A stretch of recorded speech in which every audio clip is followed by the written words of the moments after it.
Hey YouTubers, welcome. It's your favorite guy in the hoodie, Jay Knows Credit, back with another video. Today we're going to talk about credit misconceptions. I want to debunk some of these myths and assumptions about credit. We get a lot of calls, emails, even messages here on YouTube, saying different things and misquoting things that are not actually true. So I want to make sure that we take care of some of those things today. So if you had any doubts about what you're saying about credit, we'll be able to clean that up. All right, so let's get started. My credit score is the most important factor. This is one thing I probably hear the most, is that people are so focused on the credit score itself. That's all they think about is credit score, credit score, credit score. So what they do is, a lot of people do, they actually send me messages on Instagram, Facebook, as well as on YouTube, saying, hey, I have a 629. Can you help me get to a 750? Or I have these three scores here. What can you help me do?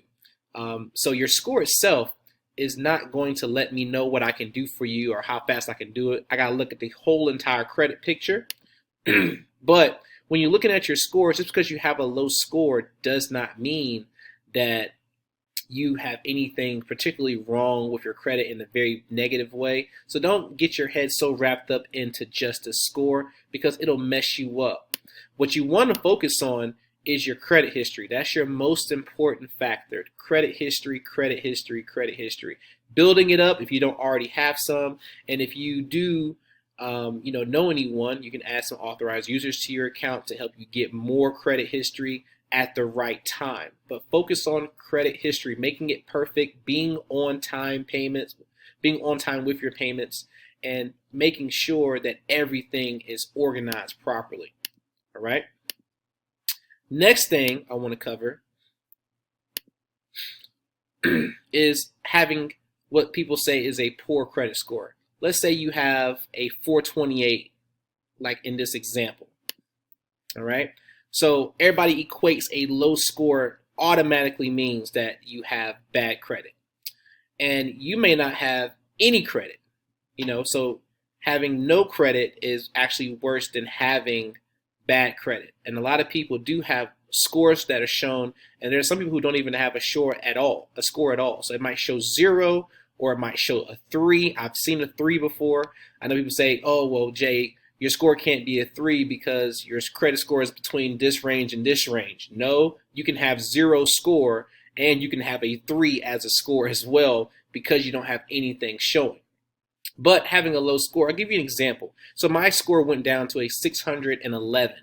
Not because I missed any payments, not because I have anything negative on my credit, but only because I maxed out a particular credit card at some point and it dropped my score over 150 points. Just because I maxed out a card. So it doesn't mean that your credit is bad just because you have a low score. This is 1,000% not true. When your credit is repaired, your score automatically goes into 700s. This is something I hear all the time. And, Jay-Z, that's the guy. Nah, you know what I'm saying? The best thing to have is having good credit. That's what's better than money. But just repairing your credit does not automatically take you up to the 700s. Now, here's a good example of that. When you started building your credit, did you have a 700 when you started? Answer for most people is no. You did not have a 700. So if you mess your credit up and you get it fixed, you're not going to automatically be in the 700s. There's different factors going to go into your score getting to the 700s based on what you've had previously that's in good standing, your closed accounts that's in good standing. You can fix your credit and be 700, 750, even 800, but that doesn't happen for more than 50% of the clients who get their credit repaired by me or anyone else. All right, so just want you to understand that this is a no for a lot of people. You're not automatically in the 700s. I filed bankruptcy, so my credit is clean. This is something that I get all the time. Hey, all I got is a bankruptcy. But you forgot that you may have accounts attached to that bankruptcy. So you might have 13, 15, 27 accounts attached to a bankruptcy that you may not have taken into account because you're looking at, okay, well, because it's wrapped in my bankruptcy, I'm okay. And a lot of people I've seen on their credit reports will show bankruptcy and then it'll show all these other accounts that are attached to the bankruptcy. So that does not automatically mean your credit is clean. I can add authorized users and get funding without fixing my negative accounts. So I get people who pay, I might do a special on authorized users or something like that, and people pay for authorized users, and they're like, okay, Jay, I'm ready for funding. And so I start doing some of their credit card applications. I do funding for some of my clients who pay me for it. And I'm looking at like, oh, we're getting, denied left and right. So I might do 2 or 3. And if I get 2 or 3 denials in a row, I'll just automatically stop. So I don't run up my client's increase. And so, I'll go and be like, hey, I know we got authorized users. I know you said you want to pay for funding. Do you have any negatives on your account? Oh, yeah, I got negatives. So why are you getting funding? Why didn't you wait? Why didn't you let me know these things? Because if you tell me you want to get funding, I'm going to start applying for funding. If you already say, hey, I have authorized users, I'm ready for funding, I'm going to be like, okay, you must know what ready means. And so we're going to get started with your funding. So when you have negative accounts, you should not be adding any authorized users that you pay for. Now, if you have a family member who wants to add you on as an authorized user, that's something that's probably going to be free for you. You can piggyback off their card for a while until your credit's clean, and then apply for some different funding types after your credit's clean. But if you're trying to buy some while you have negative accounts, that is a no-no. You should not do that. But you are grown, but I'm going to advise you not to do that. Okay? Please don't do that. One thing I'll ask you is, who told you that? Who told you that you should add authorized users and you're going to automatically get funding? See, you can have that high score and still not get anything and get no approvals whatsoever. Okay? Now, you can get funding by adding those authorized users, but your chances of getting them are like under 10%. You might get a few. And what you're going to do is you're going to cause a mess. That's why I put this bomb here. You're going to cause a mess to where you're going to get all these inquiries, as well as you're going to get these new accounts that are going to hit your credit within about 30 to 60 days. And then once those new credit cards or new loans hit your credit, it's going to actually cause you not to be able to do anything further after that. It's going to be like, oh, this person already has a new line of credit. Every new line of credit that reports to your credit report is going to hurt your funding. So you better be ready. You should be ready when you're doing funding if you want to do it properly and get a lot of credit cards or a lot of loans and things like that. You don't want to get something hitting your credit report before it's time.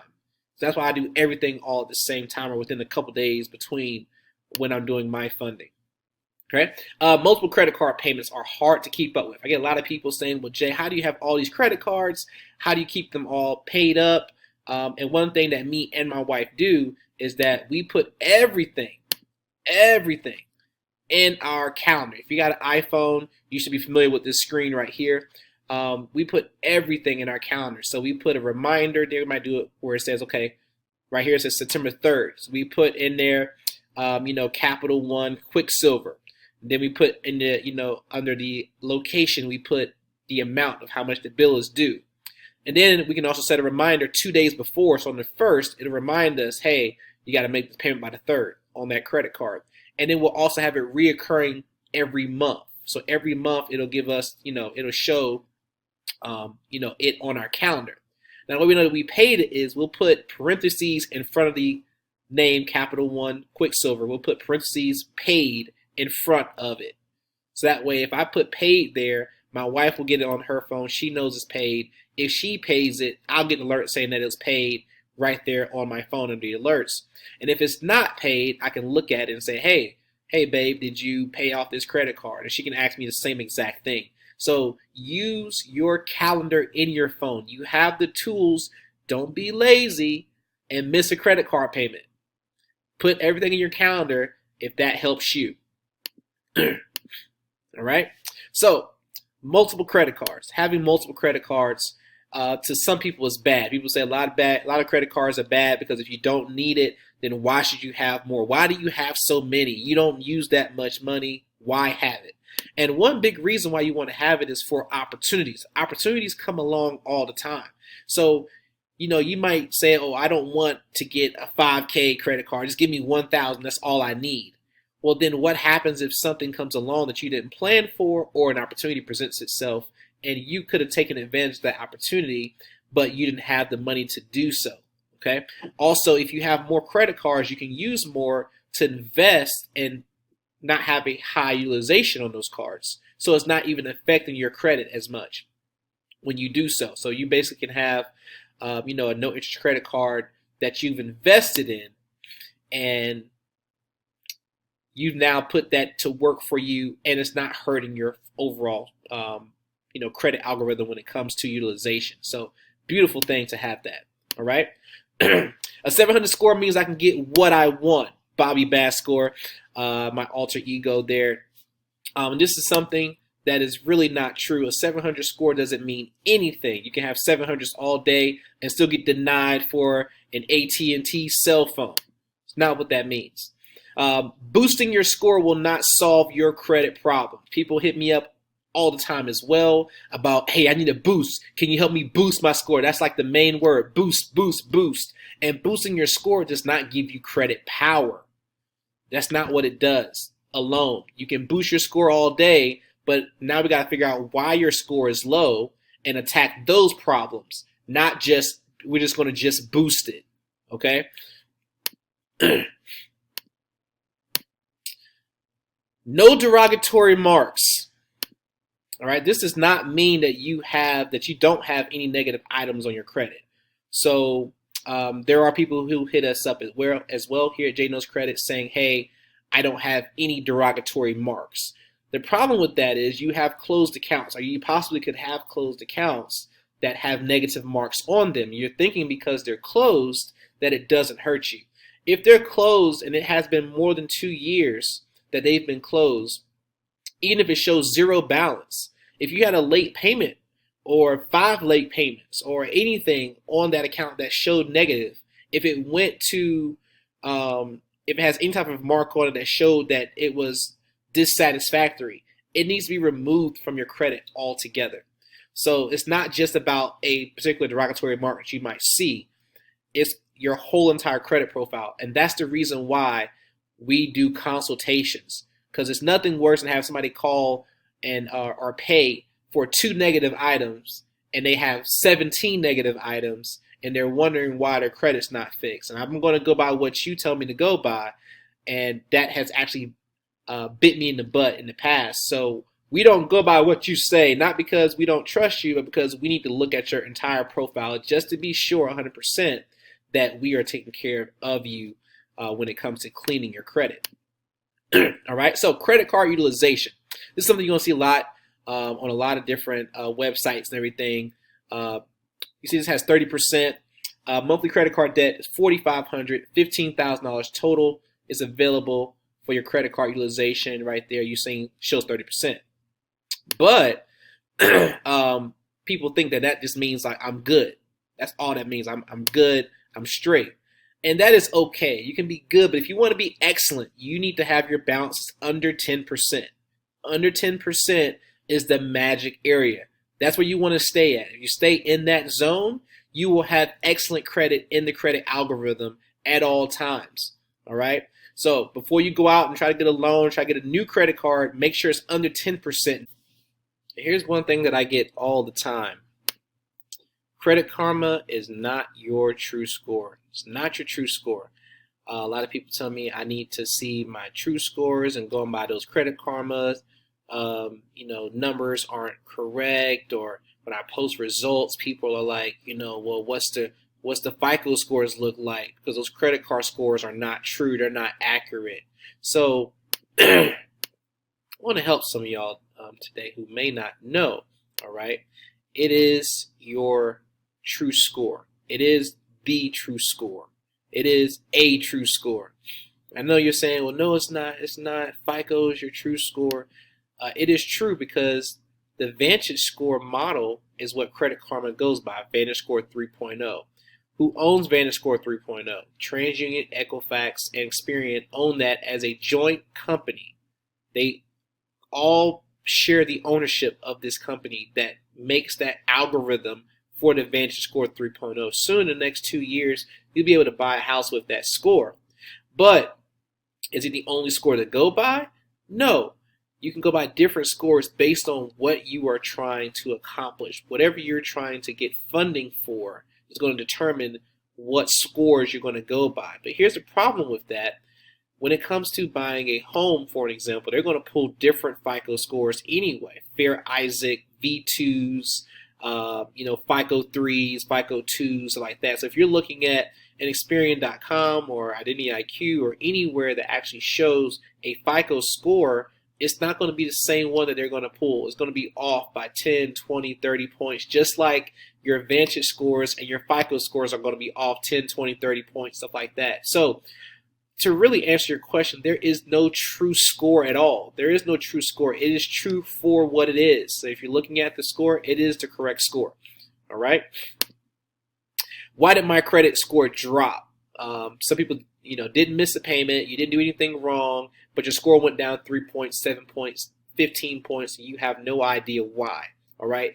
Do not focus on the dips and the little small bumps ups that you get and throughout time, because those little bumps and dips, it's going to happen.